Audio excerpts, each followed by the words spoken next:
Hello friends, welcome back to my YouTube channel. In previous lecture, I have told you about the basics of what is the finite element method uh, and what are the content of the lectures. So today I will just give you a brief discussion about the governing equations in one-dimensional finite element method. So these are the contents I have previously told you about: partial differential equation, boundary condition, strong function, weak formulation, hierarchy methods for the shape functions, and element data calculation stiffness metrics like KE, force vector, element force vector, global data to convert element stiffness matrix into global stiffness matrix, element force vector into global force vector, then implement the boundary condition, Dirichlet boundary condition, and different types of boundary condition. Today, I will teach only about these two topics: the partial differential equations and what different types of boundary condition. In next lecture, I will teach you about this strong function and weak function formulation. So let's go.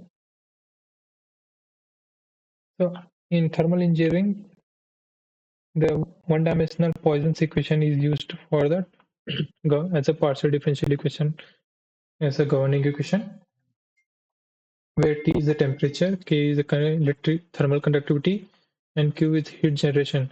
This K and X can be a function of X also. So what are the different boundary conditions? There are three types of boundary condition acting in the thermal boundary: Dirichlet boundary condition, Neumann boundary condition, and Robin boundary condition. In Dirichlet boundary condition, P will be like if you have domain, one-dimensional domain, temperature will be defined here, can be here also. At x equal to xa, temperature TA is defined. Similar to this, in Neumann boundary condition, heat flux will be given. What is a heat flux? Heat flux is a heat transferring per unit area. In Robin boundary condition, any convective heat condition is applied here. Like if you have FEM and boundary FEM, H kind of convective heat transfer is happening. So Robin boundary condition will be applied here. So if you have any wall and H convective is happening here, you can calculate this. In electrical problem, electrical continuity equation is used as a governing equation, where J is a current source, like electrical charge, and V is voltage, and sigma is your electrical conductivity. Similar to previous case, heat transfer case, this Js and sigma can also be a function of X also. These are the two boundary conditions. V voltage will be specified at a specific location. V equal to a Neumann boundary condition.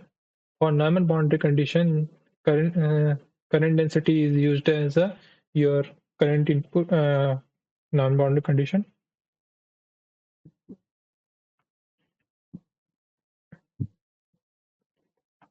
In structural problem, U is your displacement, E is your Young's modulus, and Bx is your body force. Here, Dirichlet boundary condition is applied. U is if any bar is here and it is fixed here, so U will be 0.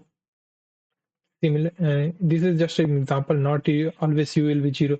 Like if there is one bar and another fixed band is there, but it will displace here till UA. So UA will be specified here also.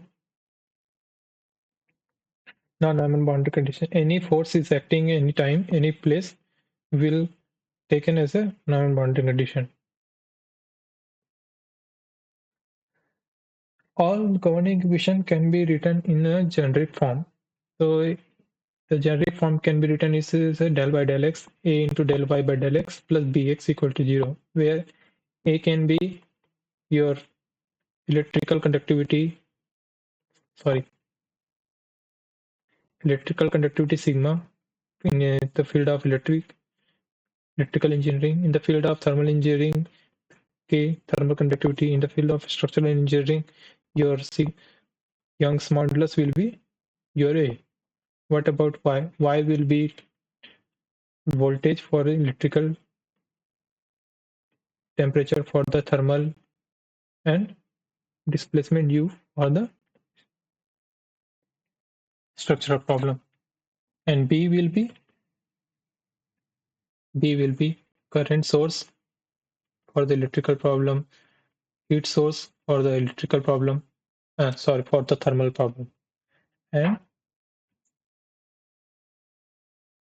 this heat generation can be there if there is nuclear reactor, like that kind of things, nuclear reactor, or any, if you couple these two fiction, I square R is also your joule heating. Now third, structural problem. For structural problem, your like a bar is fixed here. Here it has a certain weight also, W. So due to the weight also it is will weight will also work as a load. So source, it is a body source, body weight force source.